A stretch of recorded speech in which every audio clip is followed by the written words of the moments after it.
You don't want to miss this video. I am going to be showing you how I got to these awesome results.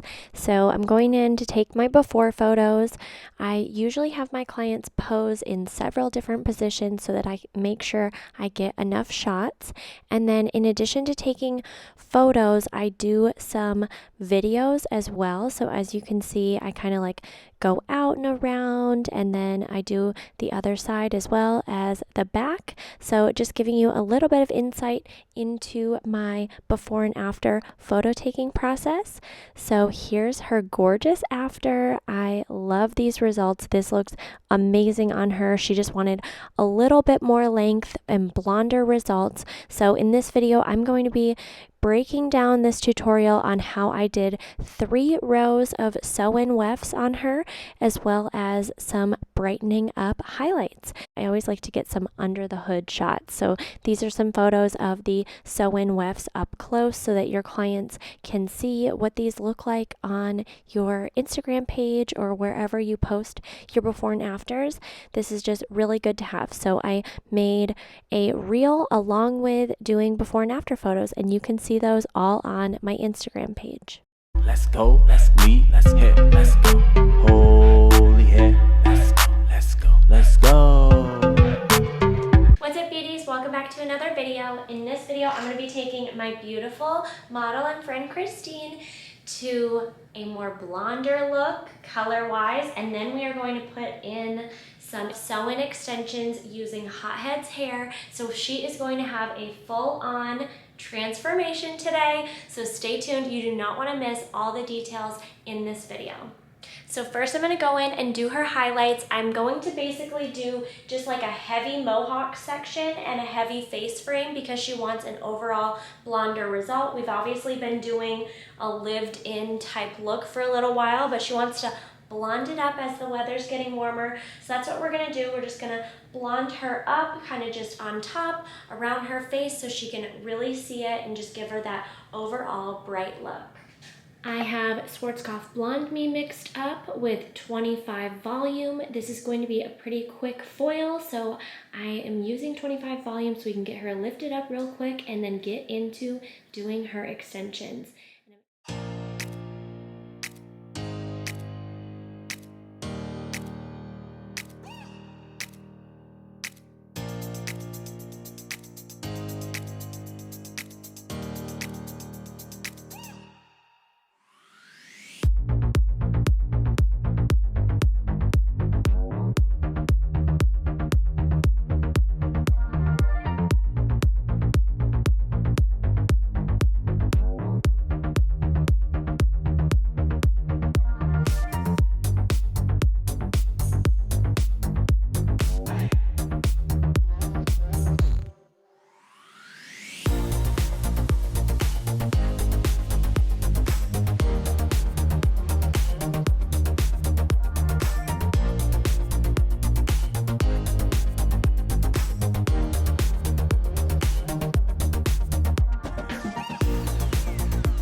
So while she processes, I am going to go ahead and purple shampoo the extensions. This is what the machine weft is gonna look like. And after we get her all blonded and toned, it's gonna be just slightly cooler than this tone of the extension. So I'm gonna purple shampoo it, and it's gonna be perfect, and it's gonna match the tone perfectly because we still want her to be at this level, but we just want it slightly cooler. When purple shampooing your extensions, you don't just wanna like grab purple shampoo and throw them on the extensions. So I'm gonna show you how I'm gonna do this.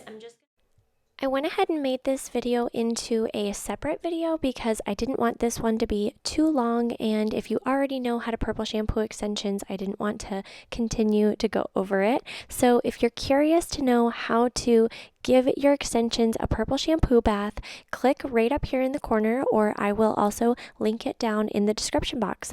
It was a breakdown tutorial on how to correctly purple shampoo your extensions. So I've got her hair all highlighted and ready to go. We're gonna get into sewing in her extensions. So I'm gonna be using the Hotheads Machine Weft in the color 8-613, and this is one of their color melt colors. So it's the number 8 melted into the number 613, and like I said, I purple shampooed this, just tone it just slightly. And then I'm also gonna be using the light brown beads, and these are gonna match her root perfectly. So I have these strung on my bead tool, my bead looper tool, and I have my yarn all set out, and we're gonna get into installing her extensions. So I'm gonna be using machine weft hair on her. And the difference between the machine weft and the hand-tied weft, the machine weft is going to be thicker, and it's also going to be able to be cut on the seam, which is awesome and so convenient for placement. So I'm going to get her all sectioned out, and I'm going to show you how I cut the wefts and get them layered in. Starting with her first row, this is going to be a nape row for the bottom of her hair, and you want to make sure when you're doing this nape row that you are at least 3 fingers from your client's hairline. This is going to make sure that when they put their hair up, you won't be able to see the sewn in wefts. So it depends on the density of your client's hair, but this is where you will use your judgment as a stylist. So I'm going into doing her bead foundation on this row, and we're going to just do one single layer of the machine weft on this row because my client here in particular didn't want a super heavy head of extensions, so that's why we're putting in less hair, and we're doing 3 rows using 1 pack of the machine weft hair. So that's going to be plenty of hair for her to start out, and then maybe the next time she comes in, she will decide she wants a little bit more hair, or she'll say this was the perfect amount of hair for me to take care of, and this was great. So you always want to be in communication with your client and make sure that you're not putting in too much hair for them to handle. So on this row, I just want to make sure I'm not getting any straggly hairs in when I'm doing my beads, and you want to be really precise in doing your bead foundation. So I've got the bead foundation set for her first row, and I've got her machine weft cut to fit her first row here. So this is going to be her first row of extensions down here. So I'm going to get this ready to sew. I'm just going to clip this with a nice duckbill clip, just like that, and then I'm going to go ahead and sew this in. And I'm using my Wholy Sewn extension method for this with Hotheads hair extensions.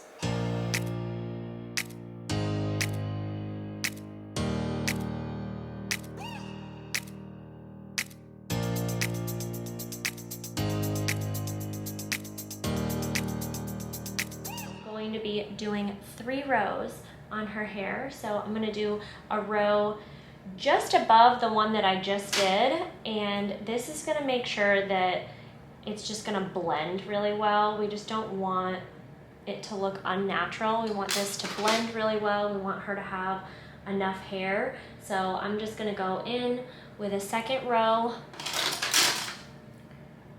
in between the bottom one and the top one that I'm going to do.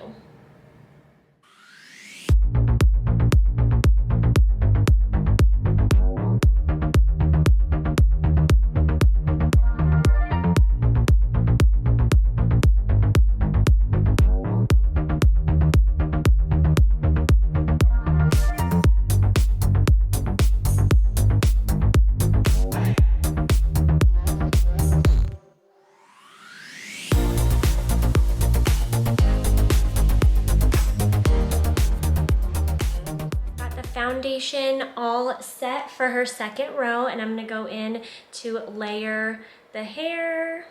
So I'm gonna do one single layer of this again on this row, and I'm just measuring it, and then I'm gonna cut this right on the seam.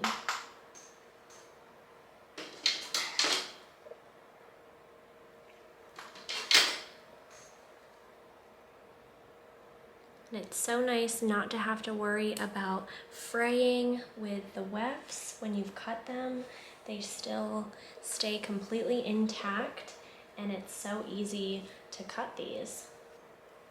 So I'm gonna pin this one just like I did the bottom row and sew it in.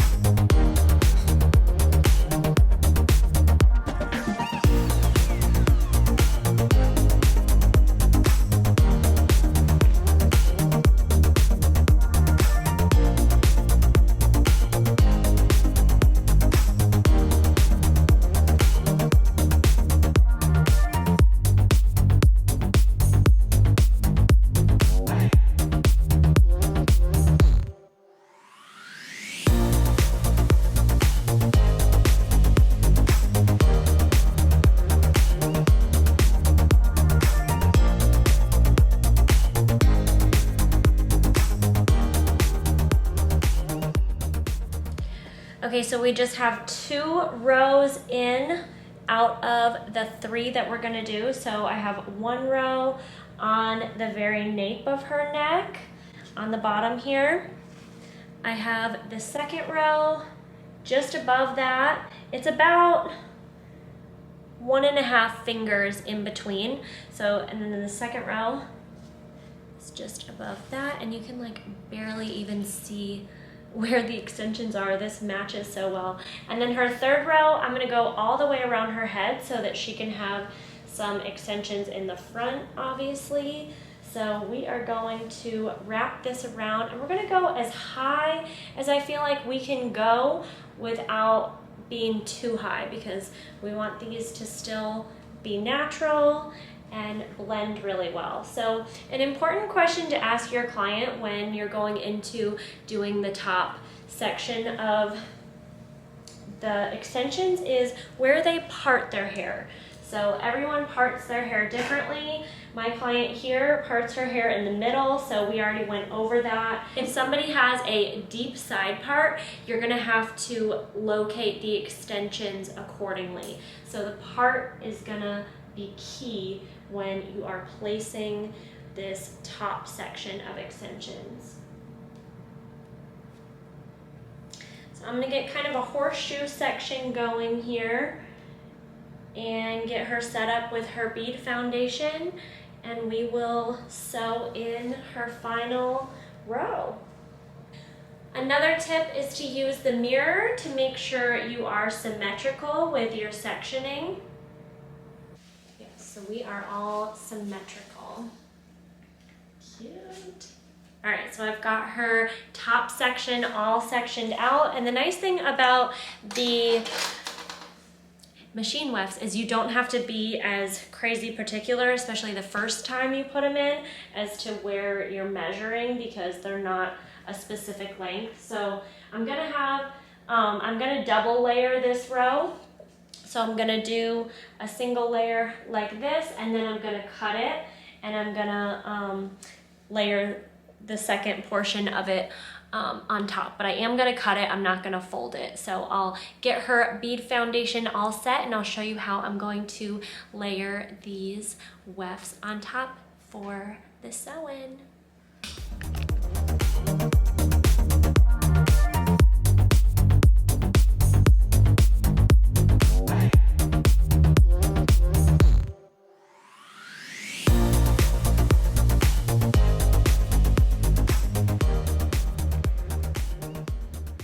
So we've got her final row of the bead foundation all set, and we are going to go in and layer on our machine wefts and get her all sewn.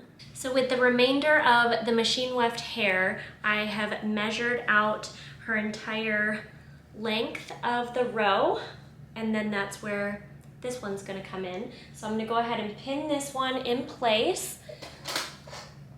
And then on top of this, I'm going to go ahead and pin the remainder of the hair.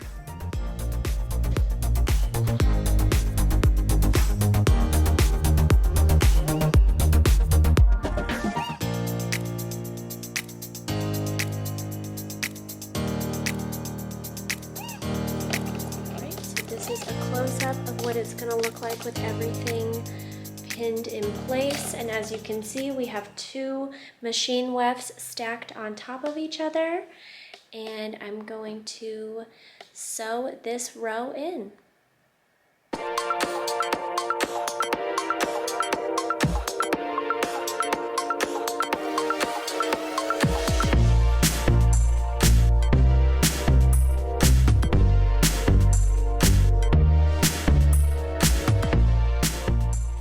When you're stitching and you come to where the end of the weft is that you have stacked on top of the other one, what you want to do is you want to just do a couple stitches to reinforce to make sure that the end of this weft doesn't come up at all. So what I'm going to do is I'm going to make sure I stitch the end down really close to where the end of the weft is, just like that. And then I'm going to stitch just in front of it.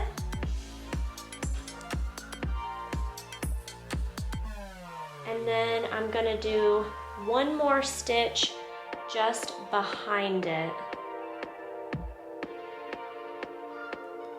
for added security. And then I'm gonna continue stitching like normal after that.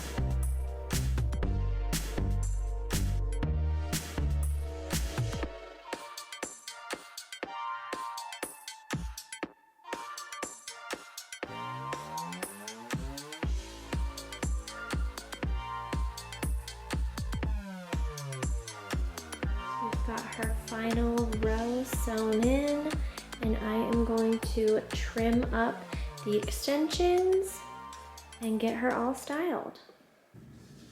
So this is her hair after it's been freshly installed, and I'm actually going to just trim her up a little bit. Let me move the camera down because her hair is so long you can't even see the ends.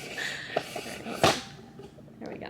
All right, so this is her hair freshly installed. We have not trimmed anything yet. So I'm gonna just trim her up just a little bit, and I've got everything combed to the front. I'm gonna make sure I press down and lay her hair really naturally. And I'm gonna go in and I'm gonna point cut this. And we're just trimming off some of those finer ends so that she can have a little bit fuller of an appearance on the ends.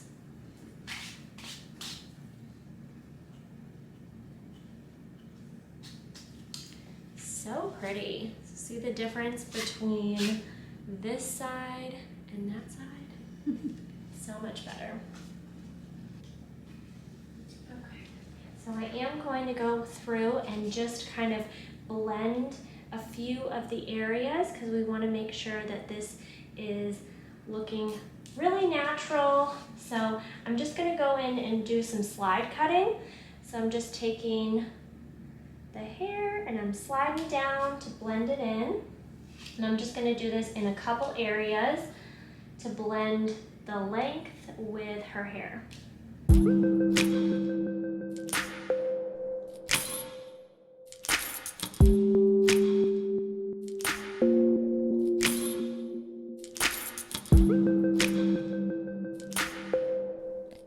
This is going to be her finished result, just combing out those gorgeous curls and getting my after shots. I hope you beauties enjoyed this video. Don't forget to give this video a like, share it with a fellow stylist, hit that subscribe button, and leave me a comment if you enjoyed this video. Let me know if you'd like to see more videos like this. If you like extension videos, leave me a comment, and I will see you beauties in my next video. Thanks for watching.